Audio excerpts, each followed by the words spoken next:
అవును.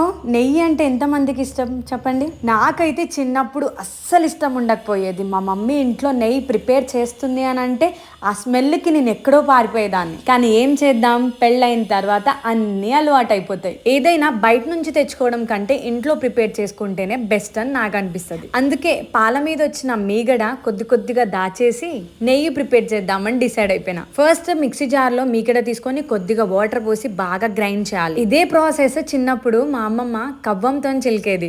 వెన్న అయితే రెడీ అయిపోయింది. మనందరికీ తెలుసు చిన్ని కృష్ణుడికి ఇది చాలా ఇష్టం. ఒకసారి నా చిట్టి తల్లికి కూడా తినిపిద్దామని పెడితే నాకొద్దురా బాబోయ్ అని ఉంచేసింది. సరే నేను కూడా టేస్ట్ చేసే పోలే అని టేస్ట్ చేసిన.